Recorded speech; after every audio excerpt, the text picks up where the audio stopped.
God's will. What you're seeking is a blessing from God. You must expect a miracle. You have the power of choice. Believe on the Lord Jesus Christ. Life Today Live. I'm Randy Robinson. Are you ready? I seriously, buckle up. This is going to be a program. We're talking about COVID. We're talking about the Delta. If you haven't heard about the Lambda, it's coming across the border here in Texas like crazy because, well, we'll get into that.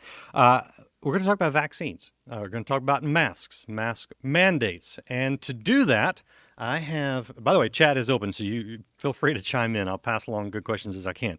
But to do that, I have the first person in the United States who was prosecuted under a new law regarding COVID information, what they deem misinformation, which we used to talk about disinformation, which is purposely lying. Now misinformation is the buzzword, which means something I don't agree with, apparently.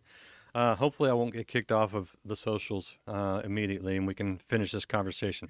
But I have Dr. Eric Nepute back with me. And by the way, through this whole COVID thing, he didn't ask me to say this, I have been taking the zinc and the vitamin D, D3 I think is the number on it, from Dr. Nepute through this whole thing. Now, I haven't gotten COVID.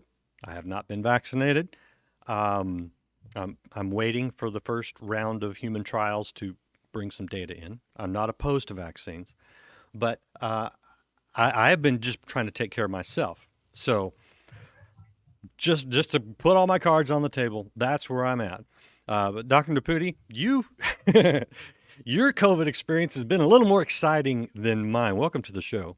Well, Randy, it's always a pleasure to be with you. And exciting is definitely one of the words that I would definitely use with my experience. In the past 20 years of being in healthcare and I have 13 of my own practices. I train doctors all over the country and I've consulted with hundreds of doctors and hospitals over the last 18 months and work with, groups of scientists and doctors all over the globe trying to help people understand what's going on and how we can help ourselves and help each other. So to say that I've been pretty deep into this COVID mess is definitely an understatement. And I think just like all of us, we're just trying to figure out what can we do to help serve our community. I run primary care practices. I'm also a doctor of chiropractic. I also have a doctorate in natural medicine. I don't tell people that to impress them, but to impress upon them that my take is a lot different than most doctors. Most doctors have about 6 to 8 hours of nutritional training. I've got over 2,600 hours of it. And again, I'm not trying to say, oh, look at me, I'm so smart. Right. I'm saying that, it even talks about in the Bible, we're supposed to seek wise counsel and wisdom from others to try to figure out what we're supposed to do. And that's what we've been doing. And we've been traveling all over the country and literally speaking to millions and millions of people every week, whether it's through radio, television, or in-person events. And doctor is Latin for teacher. So man, I'm here to teach, inspire, motivate, and have a conversation today. So excited to be here. Yeah, okay. And I think the number one criticism that pops up is you're not an epidemiologist. You're not. You didn't go to school to specialize in viruses. But I mean, it's not like they could have taught you about COVID 20 years ago or when you were in school. What is your COVID experience? What have you done to research and to educate and to analyze so that you've been testifying in front of governments, right? Yeah, we have. So Randy, here's what I'll tell you. This is so common. When they can't kill the message, they try to kill the messenger or discredit it. And that's just a sad thing that, human experience is unfortunately about. Some of the folks that are in my groups are epidemiologists and virologists, and they make vaccines, and they still try to discredit them. So at the end of the day, I just giggle and laugh, and I go, listen, here's what we're going to do. We're going to talk. I'm going to show you some truths. I'm going to show you some facts. I'll show you where you can go and reach up, search it up yourself. You get to decide what you want to do. So where do I get my information? I mean, listen, at the end of the day, I'm a scientist. I'm a medical researcher. I'm a practicing physician. And I talk literally to hundreds, if not thousands of doctors every week. I mean, I meet at least twice a week with two huge groups of COVID-19 specialists These are doctors that have gotten together. There's now over 1,800 of us here in the United States that are frontline critical care COVID doctors that have been working on what are things that we can do to help minimize the suffering, minimize the risk. What are things that we can do with patients in the hospitals? And I talk with doctors all day long that are virologists, epidemiologists, cardiologists, you name it, chiropractors, nutritionalists, because everybody has something to contribute. And don't you think that's really what we should be doing? Instead of circling the wagons and shooting in, shouldn't we all be working together going, well, what do you do to help people? What do I do to help people? And unfortunately, and this is the interesting thing, unfortunately, our government, our federal government has frowned upon that. They've frowned upon doctors getting together and trying to figure out how to solve a problem. They only are giving two solutions right now. Here we are 18 months into this thing, and the only two solutions that are recognized by the federal government is, number one, you either get a vaccine. Number two, you social distance, wear a mask, and do all those draconian measures. Those are the only two things. And my approach is, after 18 months of spending almost, $6 trillion on this problem that we've got, that's the best we've got? And the answer is no, it's not. But that's the only thing that's recognized by the federal government. So there's not much I can't talk about COVID. If something comes up that I don't know the answer for, I'll point you in the right direction to find it. But I think with your questions today, we're going to be right over the target. Okay, one question from the audience. Are you part of the Frontline Doctors group? Is that what I am? Okay. Yeah. America's Frontline Doctors. Simone Gold is a great friend of mine. I've been working with them and their legal team. America's Frontline Doctors has now worked together to have America's Frontline Attorneys to work together. So now we've got all these lawyers that are getting fed information from doctors. These lawyers are COVID experts. And Randy, let me tell you this. One of the unfortunate but things that we're dealing with every day, I just dealt with it this morning. We had a patient who's in a hospital in Sarasota, Florida. And we've been trying to get them to do certain protocols that we know have been beneficial. We couldn't get them to do the protocols. And so we had to call America's Frontline Attorneys. And guess what? Now they're doing the protocols. So, and we've had to do that in over 60 different cases across the country to get people to try to think outside of the box. I mean, you're in the hospital. They don't know what else to do with you. And we show these protocols that have been successful. The Dr. Peter McCullough comes up with, and Dr. Richard Fleming and all of us doctors have come up together on what's good, and we educate these doctors in the hospitals. And a lot of times after they do it and the patient starts seeing some relief, then they start implementing in the hospitals. But this is so political that it's not even funny. Yeah, and I'm going to avoid the politics for the most part because I want to talk about whether masks work and whether the vaccine works and whether breakthrough cases are a concern.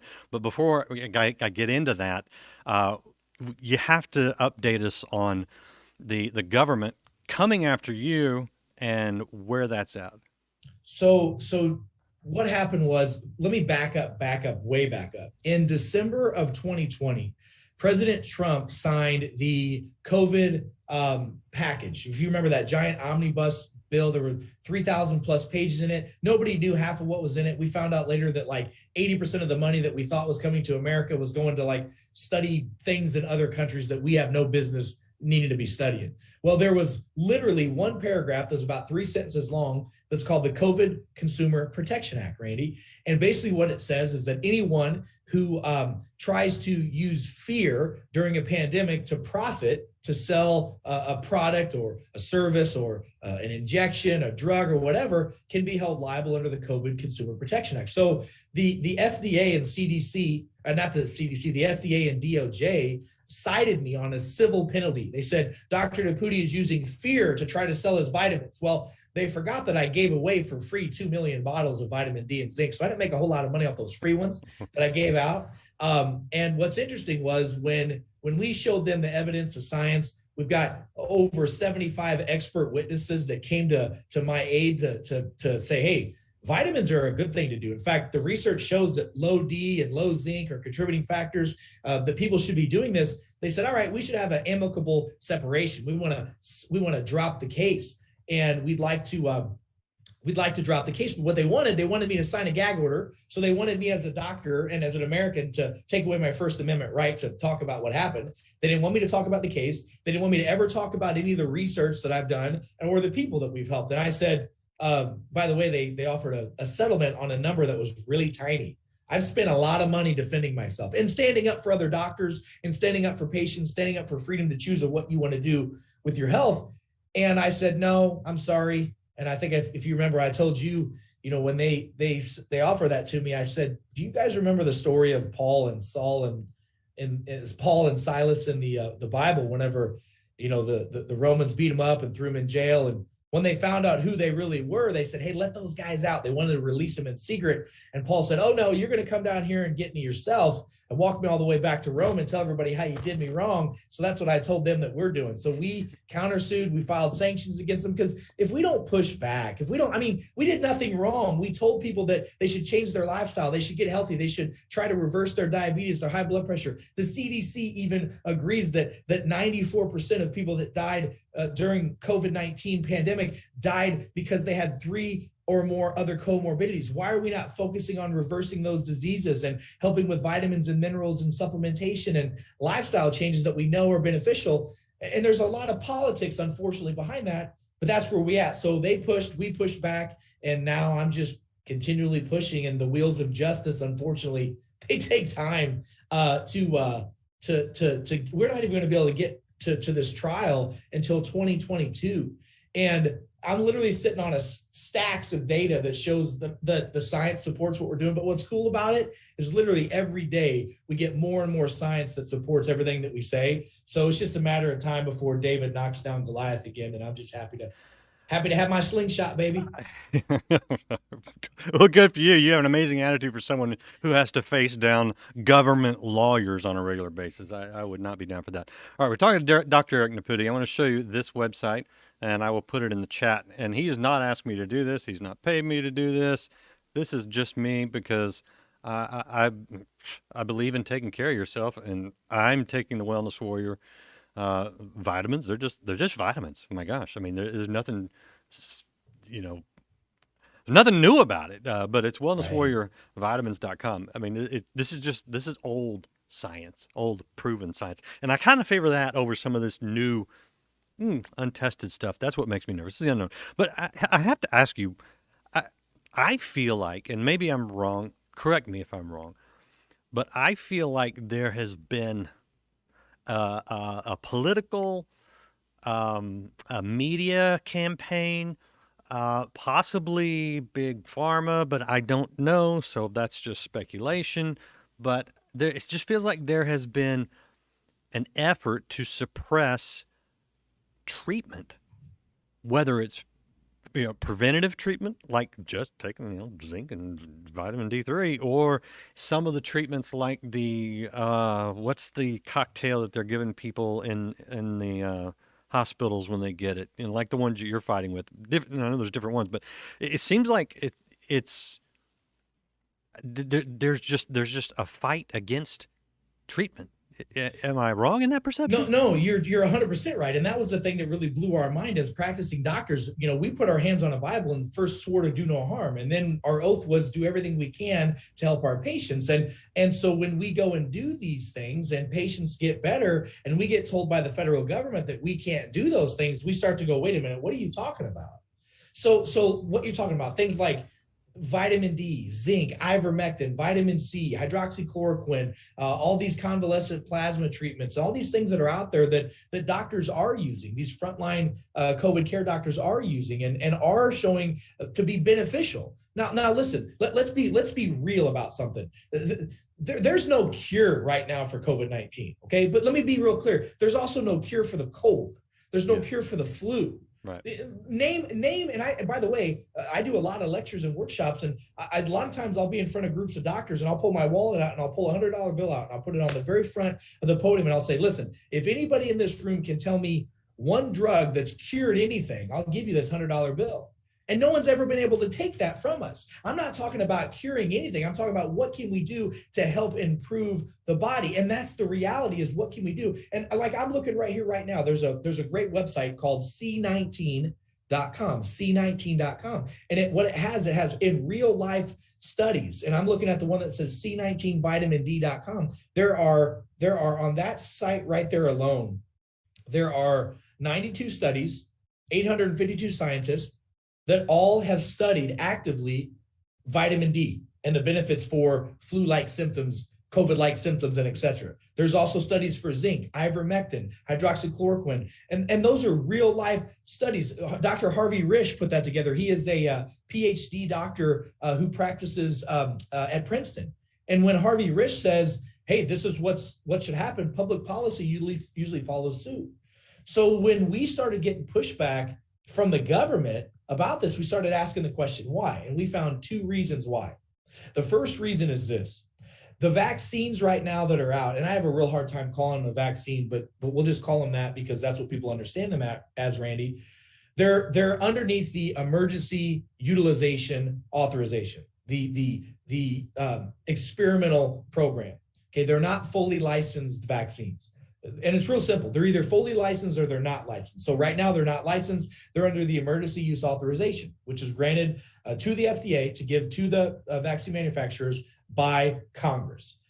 And there's a 17-point checkmark criteria that has to be met in order for your drug to be in the emergency use authorization. And one of those criteria, Randy, is there cannot be a known treatment, preventative, cure, reversal, or anything out there that can mitigate the symptoms of COVID-19. If anything is recognized to treat that, you immediately lose the emergency use authorization, which that's trillions of dollars a year that gets lost by the pharmaceutical companies. That's a fact. So that's one issue. And number two, and I'm not going to go too deep into it because this is going to be a huge, huge, huge deal when people find out what's really going on. But every country, Randy, every country has an agreement with the manufacturers of these vaccines.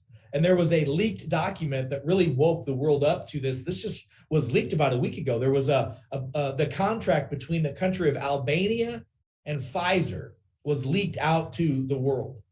And by the way, this contract, I've done contracts. I mean, this is whoever negotiated this. It was the worst negotiated contract, period. I mean, it looks like they just signed a blank piece of paper and they said, "I will fill it out later. Don't you worry about it." I mean, things in there in that contract were there were action steps from the vaccine manufacturers to the federal governments of different countries saying that you must protect the emergency use at all costs, because if we lose that emergency use, you're still going to be on the hook for how many vaccines you ordered, and you're going to have to pay us for them, and regardless if you use them or not. So there's a big money-making thing involved with this. And I'm sad to say it, but it's true. And like in those contracts, and I won't go too deep into it, but think about this for a minute. By the way, I hope everybody understands none of these vaccines are free. You may not have to open up your wallet and pay for it, but our tax-paying money pays for that. And in the country of Albania, and by the way, the rest of the world, the majority of the world is paying the vaccine manufacturers about $12 a shot, whereas here in the United States, we're paying $19 a shot. I mean, this is just crazy what's really happening. But again, these are not things that you're really seeing in the mainstream media. By the way, these contracts are already in the court systems. They're being used as evidence already. And it's just really sad what we're really seeing is happening behind the scenes. Another concern that I have, and recently in April, Canada's Dr. Charles Hoff sent a letter to the Provincial Ministry of Health citing a high rate of serious side effects from the vaccine. He said, and I'm reading this because I want to quote him correctly, "It must be emphasized that these people were not sick people being treated for some devastating disease. These were previously healthy people who were offered an experimental therapy," talking about the vaccines we're talking about, "with unknown long-term side effects to protect them against an illness that has the same mortality rate as the flu. And now their lives have been ruined." And that's a doctor in Canada. Also, let's see. There are reports that the spike proteins from the vaccinations cause microscopic clots in capillaries, which can cause pulmonary artery hypertension, which usually leads to serious or fatal heart disease within a few years. Of course, we know that some younger people have developed some heart issues that previously had no heart issues. And of course, I mean, I've heard somebody who a loved one, you hear stories, but I don't want to get caught up in anecdotal stories too much. It's just when you start putting all these things together, I'm going, should I be concerned about this vaccine? At the same time, my parents, James and Betty Robinson, they got both the double tap shots, and they were fine so far. Prayers for everybody that's gotten it. But how concerned should we be, those of us who are not vaccinated, about getting it? Well, let me first say this is that I'm not against vaccines. In fact, myself and my family have all been caught up on all the vaccines that we're required to get. And so I'm not against it. I'm all about information. I'm about freedom to choose. I think that's important for people to understand because, when people come out and say, hey, there's some concerns about these shots, they automatically get labeled as anti-vaxxer. And that's just really unfortunate. Right. Like, for example, Dr. Robert Malone, I don't know if you ever heard of him or not, but he's an MD PhD who he was the doctor that created the mRNA technology. He's the inventor of it, and that's the inventor of what the technology is we use this vaccine with. He told the FDA that the mRNA technology that we're using, the spike protein, is a cytotoxin in most people, which means it can cause cellular death, cellular dysfunction, and problems. He told the FDA that. They've reported that. I've interviewed him on my programs before. And I said, well, what did the FDA say? They said, well, it's not really a big concern. I said, okay, well, that's a problem. And the big things that we're asking these questions, number one, are they safe? And number two, are they effective? So the question that you really asked primarily was about the safety. And there are about 5 reporting systems that we know of that report adverse reactions to these vaccines. And I want to show you the data as of this morning. So the recent data, the vaccine adverse effects reporting system, the VAERS system, which, by the way, Randy, was developed by the federal government. It's overseen by the CDC and HHS. So it is the most legitimate thing that's out there. It's our first line of defense if there's a problem of a medication in the community. And by the way, if there's a false report on there, you can have a fine up to $10,000 and jail time for misrepresenting information on there. They're showing that as of August the 6th, which is the recent numbers that are out, that there have been over 12,000 deaths, that there have been over 500,000 injuries just in the last 8 months from the COVID shot alone. Now, if you think about that in comparison to the other injections, like all the injections that we've done over the past 30 years of reporting in the VAERS from 1990 on, there are more deaths from the COVID injection and more adverse reactions than the last 30 years combined of all the other injections. That's a pretty substantial number to think about. And if you think about back in the 1970s when we rolled out the swine flu injection and we stopped that program after 20 people died, it was 20 or 22 people died, they stopped it. Well, according to the same reporting system, we have over 12,000 reported deaths and we haven't stopped it. So that just makes me go, that's all. And if you still want to go get this thing because you feel it's the right thing for you to do, then you should be able to go and get it. But the numbers are clear that there's some issues. And by the way, there are thousands of doctors, tens of thousands of doctors across the United States that agree with that, and scientists, and hundreds of thousands across the globe that agree with that as well. Because if you look at the open bars, which is the reporting system for Europe, they have almost twice as many injuries as we show here in the United States. So I don't know if that answers your question, but that's some pretty legitimate statistics that people should look at. And when we look at the people that get injured with this, we're seeing some commonalities with some folks. And again, these are numbers that we should have already looked at. And we would have known that if we would have done the full trials. And they just haven't. And anybody that says that they've been through the same rigorous studies that normally a vaccine goes through, that's just physiologically impossible, because the definition of a long-term study, Randy, means you studied it for a long time. A long time, right? Years, not months. Yeah, and they haven't had time, in fairness to them. And I get that. I get that, but at the same time, I didn't sign up for the first round of human trials. That's the way I'll put it. Okay, so you mentioned safe and effective are questions with the vaccine, and I think my honest, people that aren't going to like this. My honest opinion is that, looking at as much data as I can look at, and as a non-medical professional, my impression is that we just don't yet know. You're 100% spot on. Okay. And that's the problem. That's the thing. They say to me, Dr. Nepute, do you recommend these shots for your patients? I said, listen, with the limited data that we have right now, I cannot give good informed consent to my patient. I can't tell them the short-term, long-term risk. We don't know those things. And by the way, even when you open up the packet inserts inside the vaccines, where there's normally like the indications, contraindications, research, and problems, they're blank right now. They're literally blank. because we just don't know. And that's the big concern that I've got, Randy. Well, when will we? Because God knows there's enough people that have gotten shots by now that we'll get some data. I would think we're getting it, and we'll continue to get it for some time. We are getting the data. We're absolutely getting the data right now. I mean, the data that we're getting is the vaccine adverse reporting system. The data that we're getting is the 8,000 plus people that have developed myocarditis. The data that we're getting is showing that there's over 500,000 injuries that would have happened. That's just within 8 months. We don't know what's going to happen 3 to 5 years down the road. We don't know how this spike protein could negatively affect the body. One of the things that we found, and I think this is important that we say this because this was in research from 2015 and 2017 about spike protein technology, that if we were able to, let's say that they put an injection into your shoulder, if that mRNA technology, Randy, just stayed right here, we would have less problems.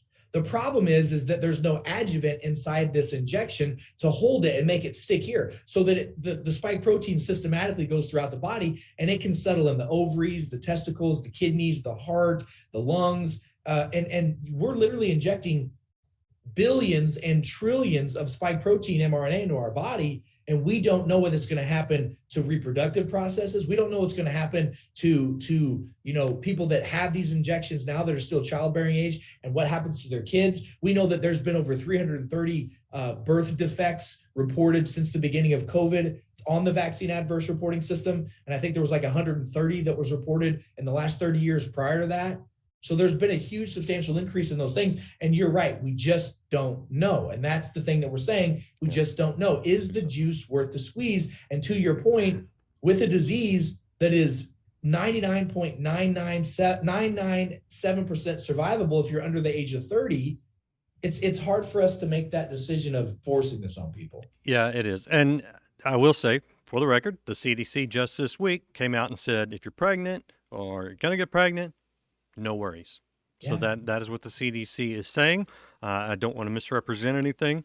Yeah. Whether you want to believe that or not is up to you. Okay, I'm going to run through my notes. I want to get a couple things real quick because I do want to get to masks because that's the hot topic. But, okay, on the vaccines themselves, shortest answer you can give me, let's see. I want to read Dr. Peter McCullough. He said people who develop COVID have complete and durable immunity. Complete and durable, his repeat. You can't beat natural immunity, and you can't vaccinate on top of it and make it better. If you've had COVID, do you need the vaccine? Well, first of all, what Dr. Peter McCullough said, which is he's absolutely correct, and what the data is showing is that when you get COVID and have a robust immune response to it, your chances of getting reinfection are literally less than 1%. I think it's 0.8% is what the data shows. It's very low. It's less than 1. And it's a robust immune response. You got to remember, it's an immune response to the virus and all the other components of it. Whereas the injection, the vaccine we currently have, only goes after the spike protein. And that's like the sticky arm that allows the virus to stick to your cells. So of course it makes sense. And that's why, Randy, we're seeing these folks that are getting the injection, 1 or 2 shots, and then they get a breakthrough case, which, by the way, up until a couple of months ago, breakthrough cases were defined as vaccine failures. They changed the name of it from vaccine failure to breakthrough because I guess words matter, right? Sounds better. Now, what Dr. Peter McCullough also was talking to, there's 3 studies that have shown that once you've had natural immunity, that you not only don't need the injection, but you shouldn't get it. There's actually data that shows that you have a higher chance of a higher viral load, which can cause potential higher infection and potential risk of mortality getting the COVID-19 shot after you've been infected. And the CDC still, though, says we recommend that people get the vaccine even if you've had COVID-19. Right. So I just don't understand what they're basing that information off of. And we've asked them for that data, and they haven't given it to us. Okay. Speaking of breakthrough cases or vaccination failure, now, in fairness, the vaccine was always presented as something that not necessarily to prevent you from getting it, but to prevent you from having the potential deadly effects of it to lessen the effects, which I do believe I've seen in some people, at least anecdotally. But again, that doesn't mean a lot. Let me speak to that for just a second, because that's important. So here's what I'll tell you. You're 100% right. You're 100% right in that the emergency authorization use, Pfizer, Moderna, and J&J came out and said, listen, these injections are not going to stop the spread of COVID-19. They're going to help with the symptomatology and severity of the disease. Right. However, that's not how it was marketed in the community. Even Blue Cross Blue Shield, Cigna, Aetna insurance companies sent out memos saying, go get the injection. It shows a 95% chance of stopping the infection. That's not true. One of the statements that the federal government was mad at me about was I said, listen, these vaccines don't stop the spread of the virus. And they said, yes, they do. And I said, look, the emergency use authorization right here on page 17 says, no, they don't. So the problem is without knowledge, our people will perish, right? And so what's true and what's not? And you're 100% right, is they're not going to stop the spread. But here's my question. How do we know that's true? How do we know that if you've gotten an injection that it minimizes your symptoms? How do we know? Just like I've had patients that have come into my offices and they had a shingles breakout.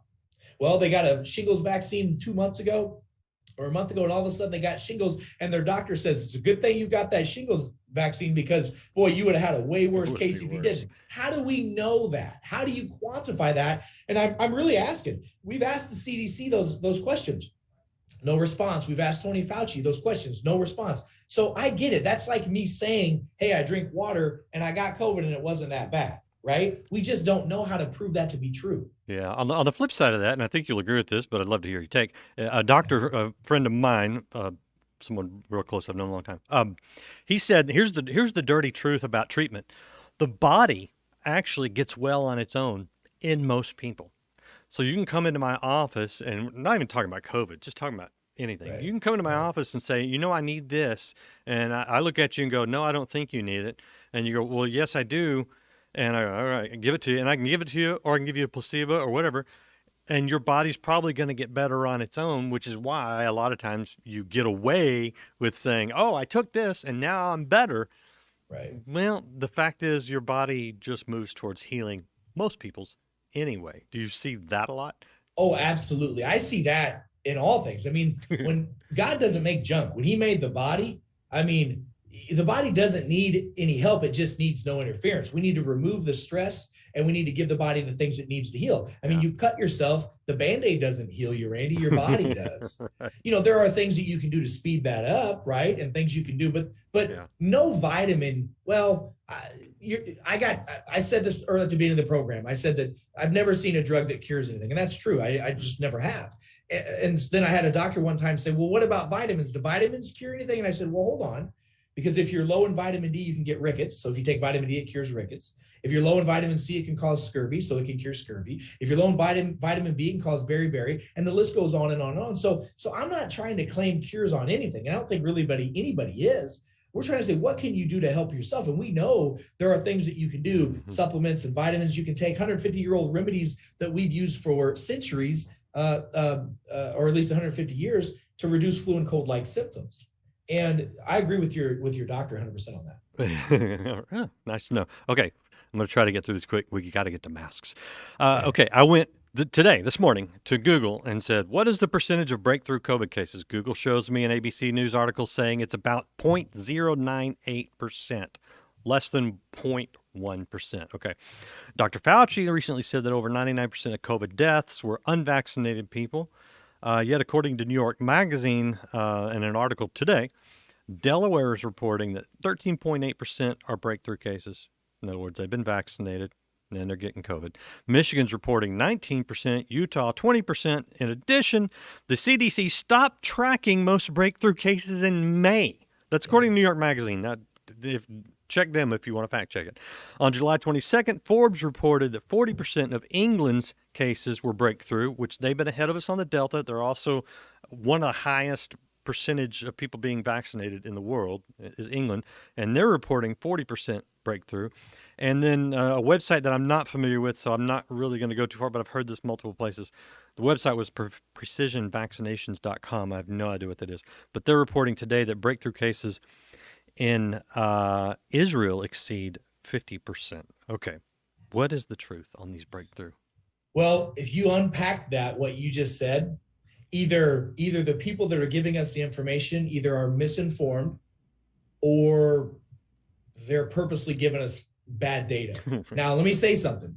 What you said was huge. By the way, on May the 12th, the CDC said we no longer want to keep track of breakthrough cases. Now, when you're in a trial, which is what we're in for vaccines, we want to try to see how effective they are. Breakthrough cases would be the most important thing to track. That's if you give your drug and someone still gets sick. That means it failed. Breakthrough cases means vaccine failure. Now, since we stopped tracking the data in the United States, we have to look at Israel, we have to look at the UK, and et cetera. Now, doctors like Dr. Peter McAuliffe, Dr. Ryan Cole, Dr. Richard Fleming, some of the most brilliant minds on the planet are saying that right now, some 75 to 80% of cases in the United States are Delta cases. And by the end of the week, they're going to probably be close to 90%. And we're showing that 40 to 50% of those are breakthrough cases. Now, those numbers keep going up, but we have limited data in the US because we're not keeping track of it.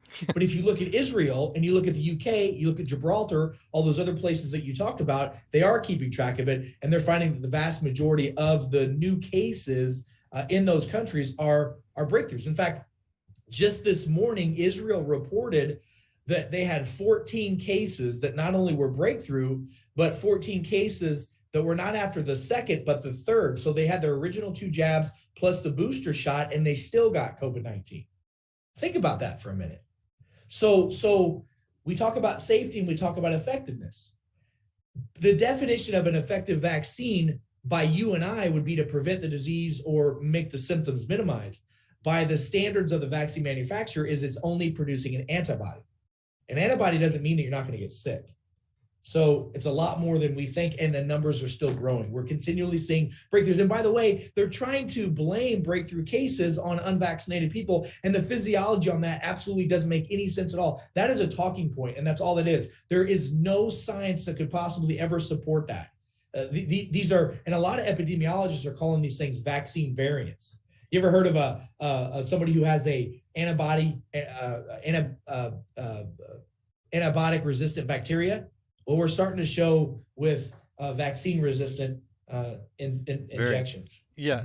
So the Lambda variant, which some people probably haven't heard of, but it's coming across our border in droves. By the way, and I don't want to get sidetracked on this, but in Texas, we're seeing so many people coming across the border, and they're not just staying in Texas. So wherever you're at, they're being bussed and flown, courtesy of taxpayers' dollars, to wherever they want. A very high rate of COVID positive tests when they test them, and very high rate. What we're seeing now is this Lambda variant, which originated in Peru, from what I've read, but it's coming across the border. So you got another variant coming to you very soon, wherever you're at here in the country.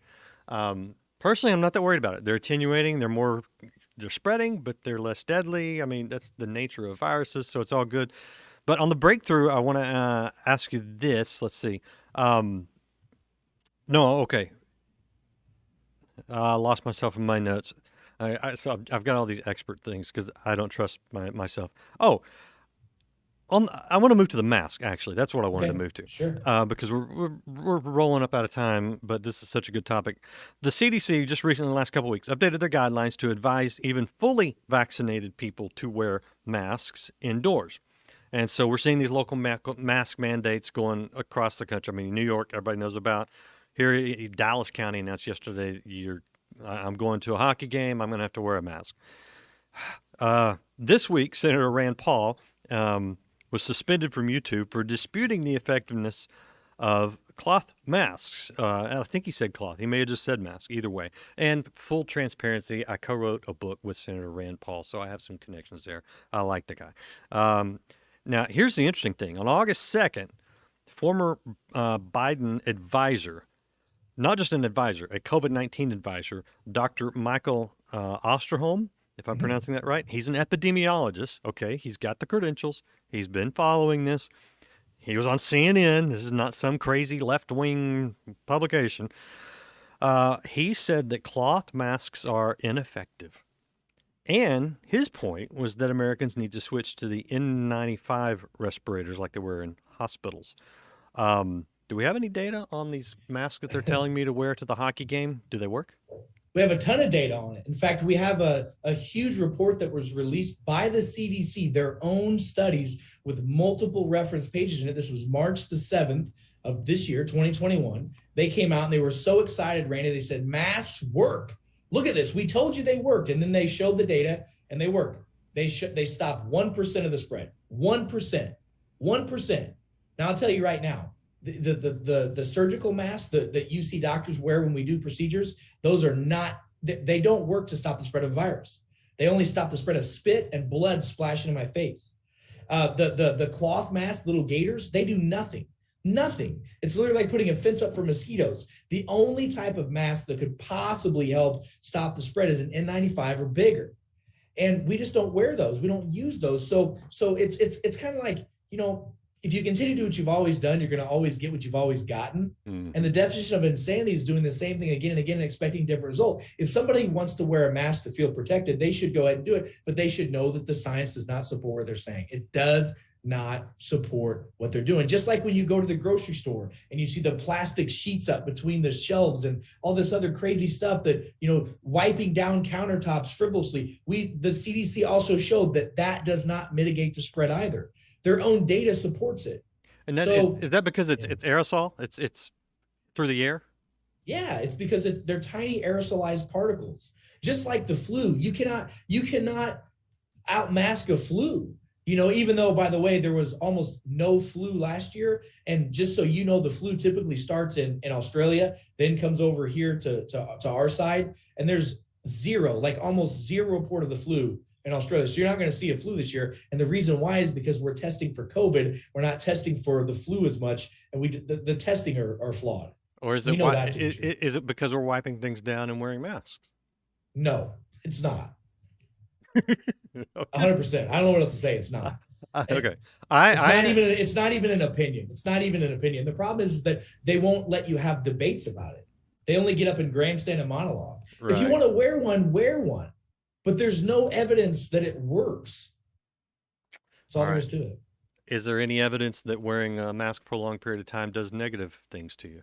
Yeah, multiple studies have shown that. In fact, in my own private practice, we have seen just this last year more respiratory infections from especially things like fungal respiratory infections, because a lot of these kids are taking their mask, taking it off when they get to school, throwing it in the backseat of the car, putting it in their book bag, pulling that thing out and using it again. Even if you have an N95 mask, those masks are supposed to be fitted for your face, and it's a one and done use. As soon as you get rid of it, you have to throw that thing away.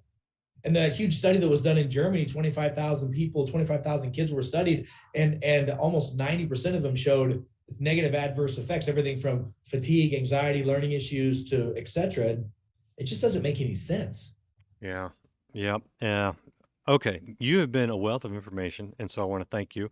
And I want to point people to your website again because, and I know you're not here to sell vitamins. You didn't ask me to do this, and I'm not getting paid to do this. This is just me saying I've been taking care of my body, trying to, and I've been taking the vitamins from Dr. Nepute's organization, Wellness Warrior. Now, you can get these anywhere, so it's not like any giant secret. But if you want to get his, go to wellnesswarriorvitamins.com. You can also go to ericnepute.com. If you can spell Nepute, I'll throw that in in the chat so you can see it. But the bottom line is, however you do it, for crying out loud, take control of your own health as best you can. Talk to your doctor. I have a doctor. He's not officially my doctor. I just moved 45 minutes across town, so I got to find a new one. But I talked to a doctor whom you would know if I mentioned his name, all you guys watching, and said, should I get this vaccine? And he said, I'd just go on pause. You're healthy. I'm 51. I don't have any underlying conditions. I'm not traveling, unfortunately. I've had every other vaccination and then some because I've been to places like Southeast Asia and Africa. So it's not like that. I'm happy to get it if it'll do any good, which is one question. And if there's not going to be any long-term adverse side effects, which is another question. So there are doctors saying, go talk to your doctor, okay? But there are doctors saying you might want to wait. Now, again, my parents got it. They're in their late 70s. I think it was great for them to get it. I also told Dr. Nepute there's someone very close to me who is 84, has COPD, and got COVID a little over a week ago. And he was vaccinated. and he's doing great. And I thought I've avoided seeing him because I thought if I happen to accidentally give him COVID, it's a death sentence. No, he's doing well. So there's not a one size fits all. I think that's what we got to know. There's not a one size fits all. All right, Dr. Nepute, thank you again. Last word from you. Well, I think you said it. I think we need more people less sick. People need to realize that it's your responsibility and your ability to take your health to the next level. We need more people less sick. It's not that difficult to do it. I think 2020 showed us with 2020 vision, it's time for us to take charge of our health, and we can do it. We just got to surround ourselves with the right people. So thank you for the opportunity. Anything I can do to help you or your audience, I'm here to help. I appreciate you. Man, I appreciate you. And I think we should keep having these discussions. I don't believe anything I read online these days, whether it agrees with me or doesn't agree with me. I read everything and go, maybe, maybe not. And I hate that. Honest to God, I hate that. And I sure as heck don't trust the government. But no. I want to be able to. I honestly, I want to be able to. Sadly, I don't. Anyway. Do you feel better now watching this program, guys? Come back tomorrow. We won't be talking about COVID again. We'll do a little more inspirational. We'll get back on the spiritual, although, I think we really need spiritual guidance right now because we need discernment on what's true, what's not true. And I think you need to be led by the Holy Spirit because you know what?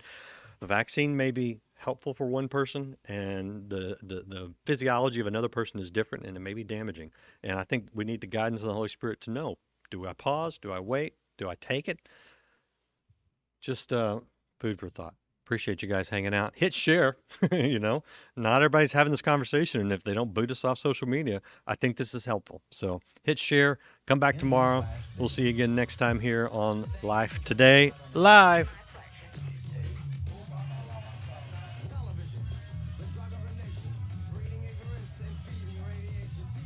You're the fruit. You're the fruit. You're the fruit. Exports